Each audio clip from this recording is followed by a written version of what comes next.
All right, so this business conversations with Charles, I'm really so excited today because we really have an amazing guest that's going to be helping us really understand where the African business community is actually going towards, especially looking at what is happening around the world right now, where business is concerned. And so we're going to be asking ourselves very intentional questions. Just recently, it's been said that children that are being born from 2025 to 2040, I think about 2045, are called Generation Beta. We really need to now start talking about where business, the African business, is going to be in another 10 years from now. And to do that, it's no other person but our very special guest, all the way from the United States, Mr. Wale Adekanla. Mr. Wale Adekanla is a globally recognized leader, expert, business strategist, and executive coach. He is the founder and CEO of the Leadership Channel Consulting.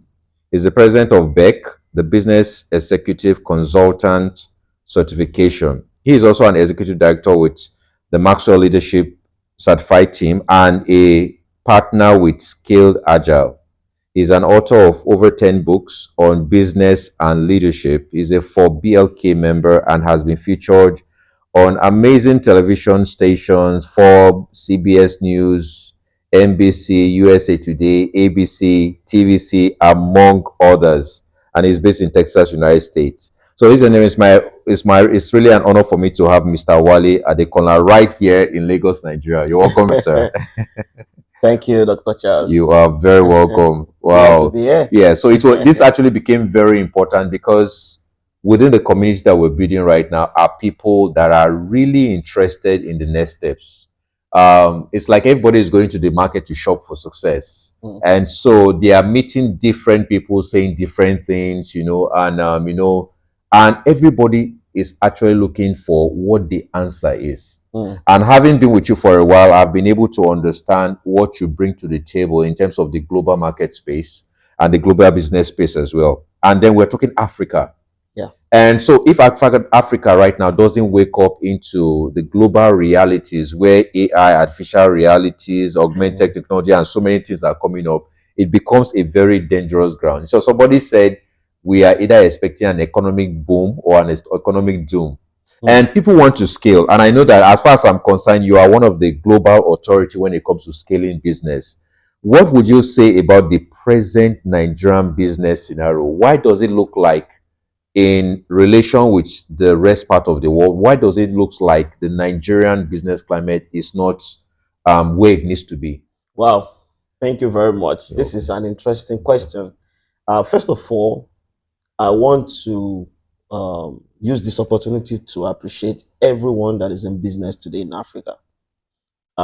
It takes courage to start a business or to run a business the way it should be.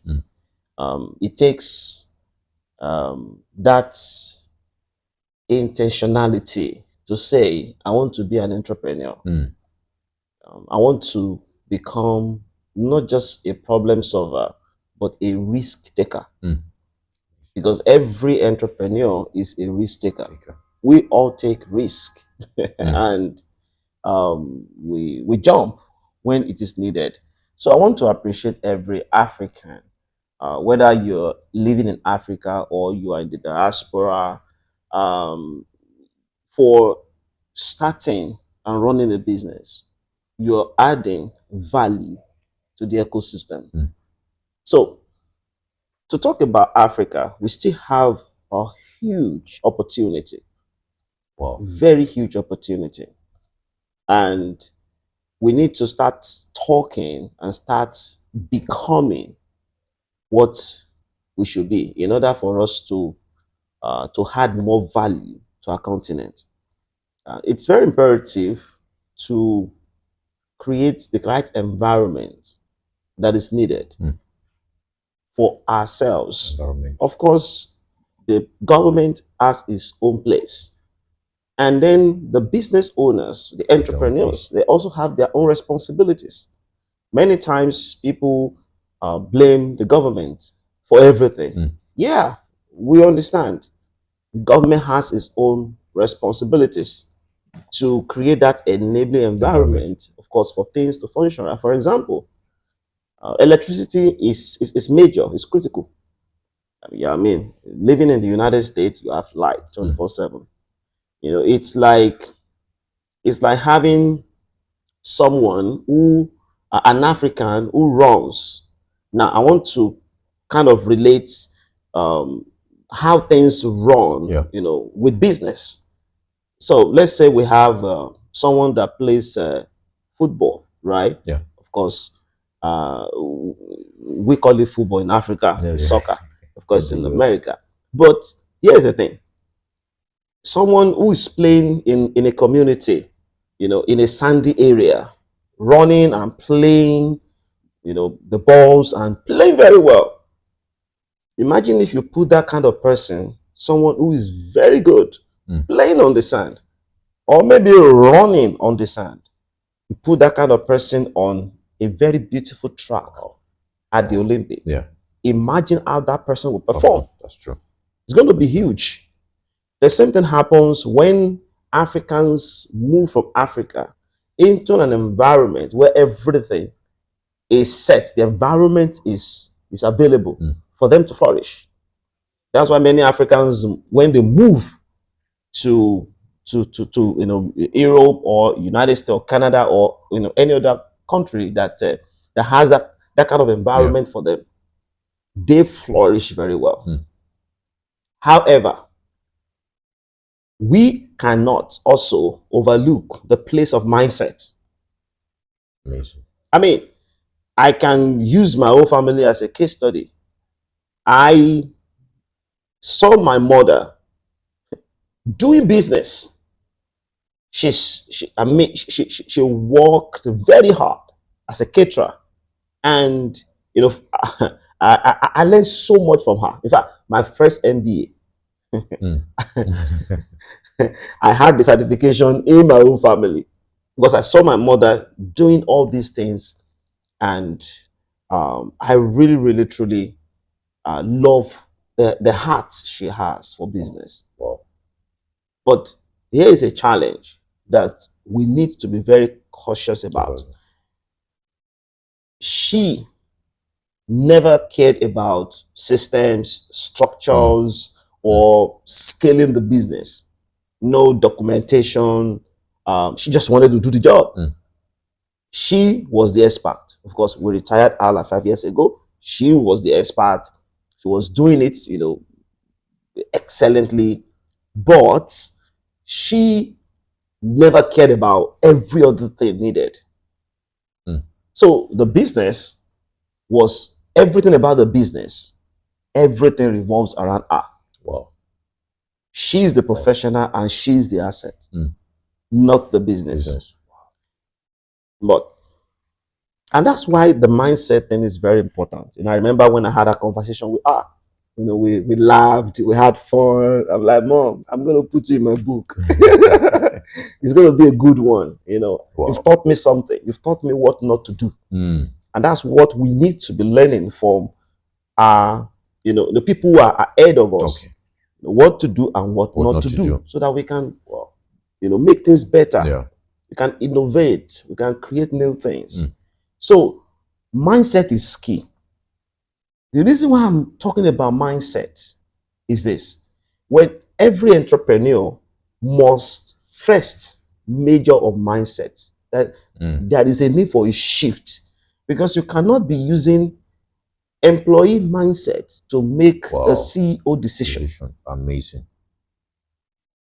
Many people are living outside Africa today who are still thinking like employees, and they are doing businesses in those countries.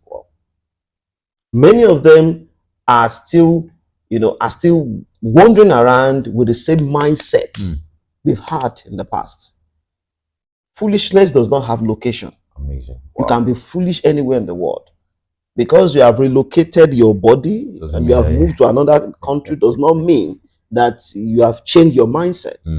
That must be intentional, that something needs to change by learning, by putting oneself in the right environment. So I believe that we have a very huge opportunity in Africa We just need to look into ourselves and keep on encouraging ourselves, talking about it, mentoring, others, and creating that what we call the mentorship system, Okay. because we lack that. Mm.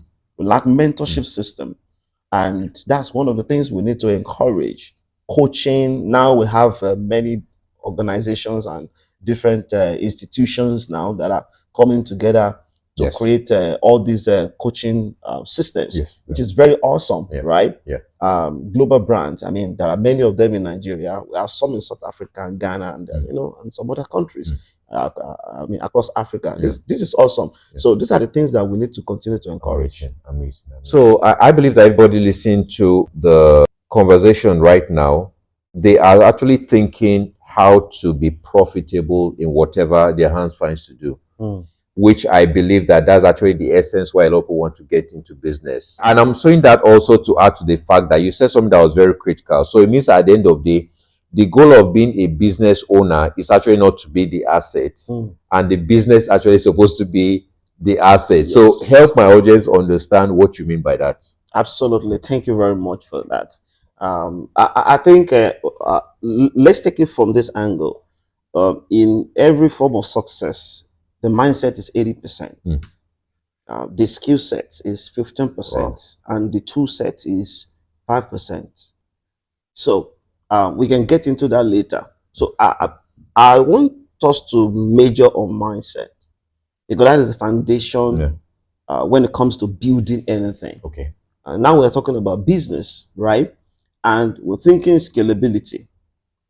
And I also said something the other time that there is a need for a shift. Very important. True. Now, the mindset that an entrepreneur needs to start a business is different from the mindset needed to grow the business. Wow. Now, when you start growing the business, the moment you get to a particular phase, you need to now move from growing to scaling. Wow. Now, there is a need to have a mindset shift again to scale the business, because now you are moving away gradually from operations. You are now thinking like you are not thinking about a team-led organization, not a founder-led organization. Now, there is a need for a mindset shift. Wow. As a founder-led organization, you are the hustler. That's why many people like to use the word. I'm hustling, right? We're hustling, right? Because without the individual, the business can't continue to run, and they want to always get involved. And I understand. I was like that as well. I learned in a very hard way. I almost broke down actually at some point. And the thing is, it's important for one to know when to let go. You can't do everything. You can't build a global business when you are the one that is always involved in every decision. You are always involved. There was a time I had a coaching session with an entrepreneur, of course, 7-figure entrepreneur, and he was discussing about some of the things they have in the organization. In fact, he went on vacation and he had to sign some checks while he was on vacation. And I asked him, I said, how much are you signing? So when he told me the number, I was like, okay, you have directors, you have managers, okay, right now you don't have VPs, okay, it's okay, right? You've not built your V suite, okay. So for him, he has built his this suite, and then the management team, and then of course some teams, probably like 7 teams. Then, and I told him, I said, okay, why can't you create a new system whereby there is an amount that your managers can just sign and use within their teams without even talking to the directors. But when the amount goes beyond this particular amount, all right, then the director needs to be involved and approve. Because if the director is not in-house, maybe he's busy or she's busy somewhere, getting something done, something strategic for the organization, and the team needs to get something running, they have to always wait for the director to return for them to for anything to happen. For anything to happen. Yes. Yeah. So why can't you remove that bottleneck? All right. Is it a fear? Is it a fear of wanting to hold on? Is it a trust issue, or what exactly is it? And I understand. The thing is, you always want to get involved. You want to know everything. Okay, think about Dangote now. Yeah. Is that there are many things going on in his company that he's not aware of, because many people are positioned to make those decisions on his behalf. He has top, C-suite. He has top, executives. The vice presidents are there. The directors at different levels, and there are many decisions that they are making within their own roles or sphere of responsibility. They have to make some decisions. So I told him, I said, hey, my brother, it's important for you to let go. Okay, this check you're signing, when we look at the check, I said, okay, is this something that you think you can allow your director to sign or to make some decisions about? He said, yeah, absolutely. So let them take charge and enjoy your vacation. Okay? Yeah. They will make mistakes. And that's why it's important for the leader, the founder, the entrepreneur, the business owner to be very, very, focused on process. Okay. Okay. Before you delegate, you don't just delegate. People talk about, delegate, and then everything will be all right. No, you have to delegate rightly. You need to first document. Now you're thinking about scaling. You're thinking about sharing responsibility. You're thinking about giving out authority and allow other people to make decisions on your behalf. So document everything in your head, everything you've ever done, as the one who is hustling. Okay. All right. You're transitioning from a founder-led into a team-led organization now. So you're thinking, all right, document everything. Then, after documentation, make sure that you transfer the information to the teams, starting with the management team members. Transfer to them, do the right training for them. Sometimes it might require, this thing may likely require something like creating a short video about a particular thing, and then put them in different files. When people are onboarded, share those videos with them. Let them listen. They have to listen to them first. They need to be trained, because if you don't train them, you can't blame them. So true. Train them first. After documentation, train, and then you can now delegate. And then there must be a system for continuous learning. And that's why mentorship is very key within the organization. Someone must be learning from you, and you as well must be supporting someone teaching someone to also grow up. So that system must be created within the organization. So that was what I discussed with my brother, and was like, wow, this is cool. I said, yeah, it's cool. It works. Let it go. I understand. It's not easy to let it go. It's not easy to release power. So, but if you have the right, but if you have the right people on the boss, and you hire the right people, very key, and you train them rightly. So holding on to power, that means holding on to power actually limits the growth, or let me even say it like this. It means that the organization will never be able to grow beyond the level that and the level of the mindset of the owner. So true ownership basically would mean at the end of the day, you need to be able to give room for systems, development and processes, like you say. Yes, absolutely. In fact, can I say something? What you just said now? I'm a man of faith, and I strongly believe in what God created, everything. In Genesis 1:1, the Bible says that God created the heavens and earth. So He started everything by by creating the heavens and earth. We came out of God. So I strongly believe that everyone has the capacity to create. We are naturally creators. So whatever we create now, it depends on whatever we choose to create. Creating something negative or positive. But we are always creating something intelligently. Everyone is creating something. So because we are naturally creators. Now, after the creation, God illuminated the earth. Yeah. Okay, there was light. Let there be light, because there was darkness. Yeah. So there was light. That light there is knowledge. That's why I usually encourage entrepreneurs, because if you look at the Bible, the system is there for entrepreneurs to flourish.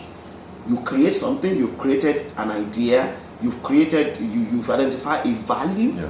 you've defined something, a particular gap that you want to fill. Yeah. Okay, it's clear, and that's why clarity is very key. To start with clarity. So once you identify that, the next thing is the light. The light there is what I also call clarity. You need to learn. You can't just say I'm ready and you just step out and then jump out. You need to learn. So sometimes people talk about money first. I know you'll be interested in that. Yes. Funding, money, and all that. But that's not the first thing. Financial capital. No. The first thing is knowledge. Do you have clarity about what you really want to do? The problem you want to solve, the value you want to add. Because if you have the money without clarity, you will waste the money. I know many people who have wasted money. So we have to first think about clarity. Okay. Then after that, now I want to quickly talk about the release of power. Okay. God released power. When God created the sun and the moon, He gave the sun the authority. He released the authority to the sun to rule the day, and then released the authority to the moon to rule the night. The sky, the stars, they are also there. Yeah. God let go power. God would have been the one in charge instead of the sun, instead of the moon. Yeah.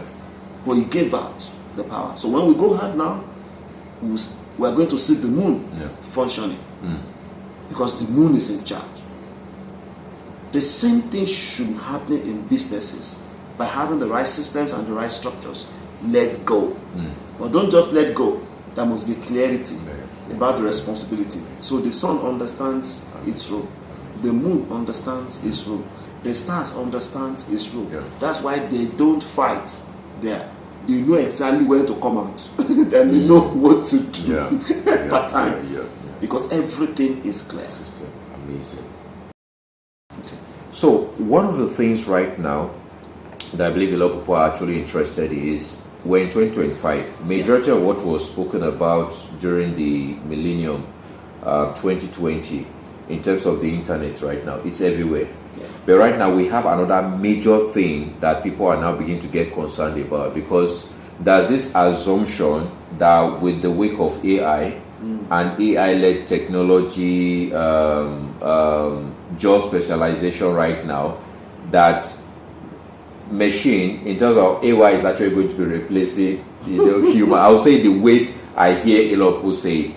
How true is that? And then where do we see the future of Africa in terms of competition with developed countries right now that are already beginning to, not just think AI, but already implementing technology at that area? Well, this is a very great opportunity for me to challenge every African leader, especially those in businesses and in government. It's important for us to start thinking about today and the future, so that we don't find ourselves behind. That's true. Now, you just mentioned the internet now. When everything started, everyone was like, "Oh, if I remember, some people called the internet evil spirit." Then, when G5 also came up, people call it evil spirit, right? Yeah. Now, some people are calling. They've already started talking about AI as well. Yeah. That like you mentioned, it's going to take all our jobs. It's going to it's going to do that. It's going to do this. I understand. They have their reasons. Yeah. There are many reasons, but there are no excuses for not studying the history and then to understand, okay, where is this thing coming from? Many times we are ignorant. We don't even understand what AI is. Most people don't even understand, and they keep talking about it. All right, here is the challenge for every African leader. Think about America now. America is investing, the government is investing more than $500 billion Wow. in AI, that we need to automate what we need to get automated. Wow. We need to make sure that we are ahead of every nation. Yeah. I mean, America is competitive, yes, yeah, and they talk about it every time. But here's the thing: why are we silent? Why are we silent? We're silent in the place of strategy. We're silent in the place of vision. Why are we silent? So AI is here, and we need to embrace it. We need to adopt it. We need to start having conversations around it. What can we do? How can we leverage this? What do we need to automate? Charlie, just think about even ordinary gas stations, the petrol stations.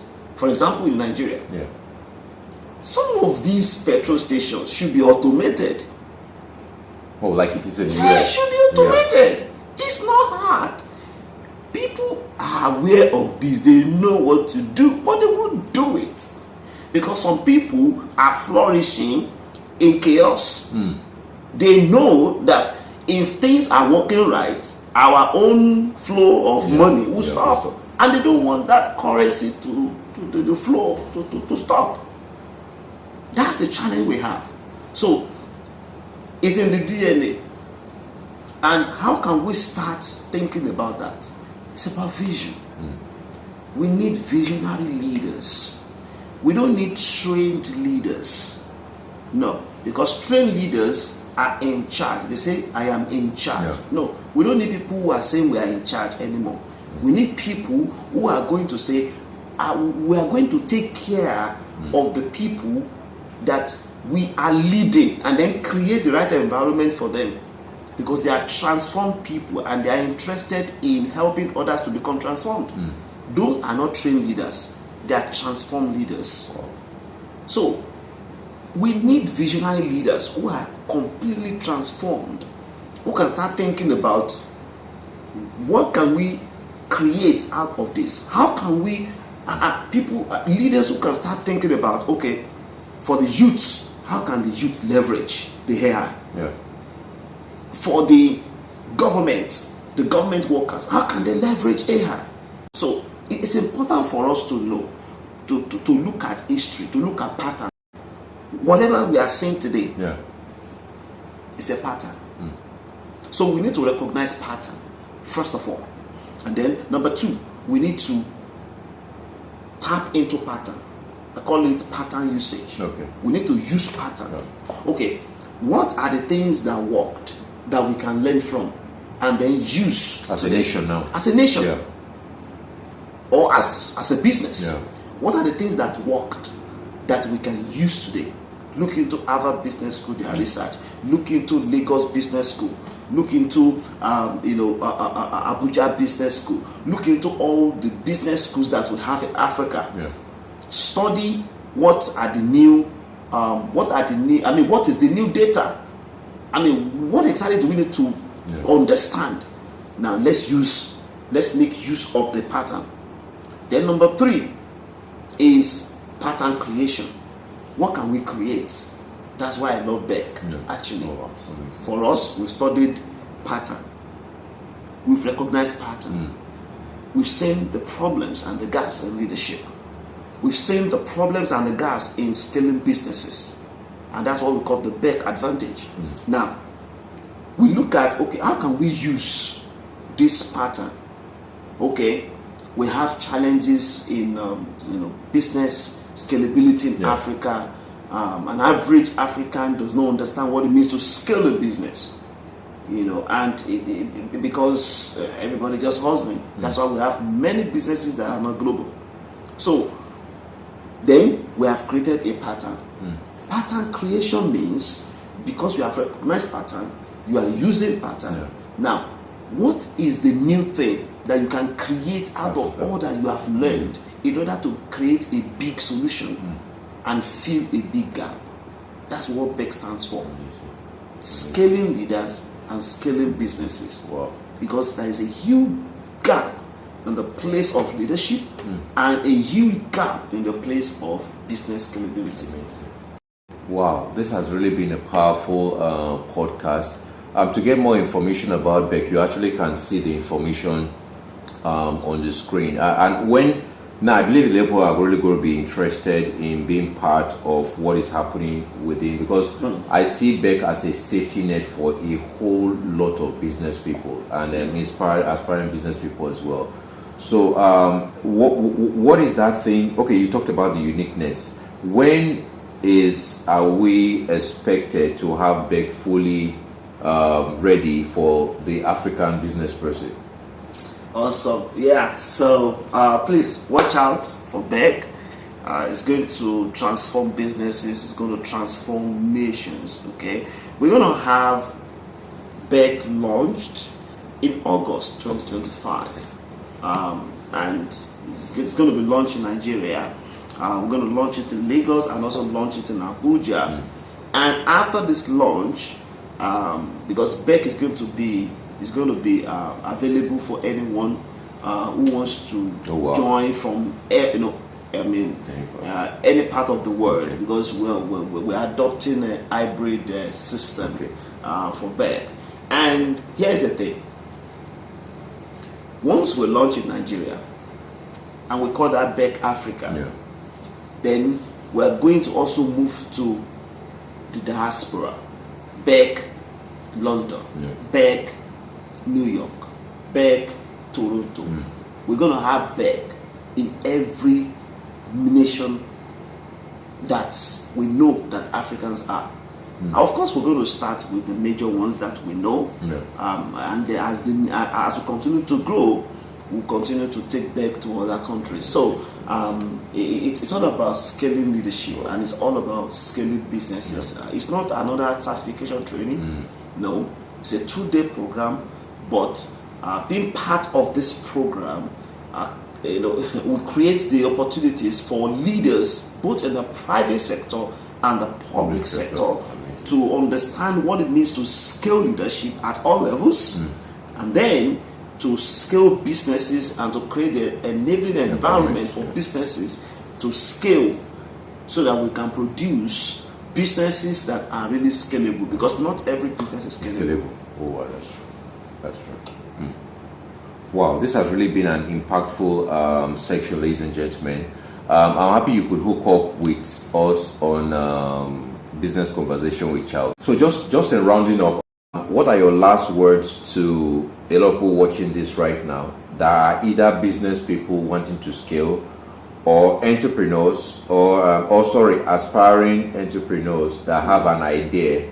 They can see the future clearly, but they are worried about, the steps to actually get them to break even in business, and do business the right way. What are your last words? Well, here's the thing. Every time an aircraft gets to the runway, and then the aircraft prepares to take off, the aircraft obeys the law of gravity. But the moment the aircraft runs, and it runs like probably up to like 160 miles per hour, up to 160 miles per hour, the aircraft must take off. Because there is a shift that must happen there, from the law of gravity to the law of lift. Wow. It must take off, and once it takes off, then the law of gravity will be dropped. Then the law of lift Takes over. takes over automatically. Wow. So there must be a shift. And that's, for me, that's what I call renewal. That's what I call letting go. To come down does not require much effort, but to go up, it requires effort. It requires work. It requires hard work. Don't let anyone deceive you that you won't work hard. You have to work, and the first work happens here in your mind. The first work, thinking, processing, being in the right environment with the right people who can challenge your thinking. Not always being in an environment of people where you are always the teacher. Wow. But in an environment where you can be challenged as well. That is a growth environment. You know, many times, many people just like to be the champion. Yes. No. If you are always the champion, you are yet to get into the right group or to create that group that is needed. Yeah. So, for me, my last word for you is challenge yourself to grow. Always be interested in growth, because as an entrepreneur, you have to lead you first. If you don't lead you can't lead others. In fact, you can't lead your business. You can't lead everything around your business. Why am I saying that? Because everything rises and falls on your leadership. If you at level 5, everything will be below that level 5. So for you to grow your business to level 6, you have to become level 7, level 8 leader. So you have to keep on growing. John Maxwell said that is the law of the lead, LID. So I want to encourage you, keep on growing, keep on challenging yourself, let go the fixed mindset and encourage a growth mindset. Wow. Thank you so much, viewers. I'm really happy that you actually connected. It's really been a wonderful segment, and I'm really so glad that this is going to really help you. Please watch out for the next business conversation with Charles Guest, which is actually very soon. And ensure that you actually follow the links, and then you also, we can get your feedback as well on how this has actually been impactful for you. So this is Charles Sermosele, and I would say do have a great day. God bless.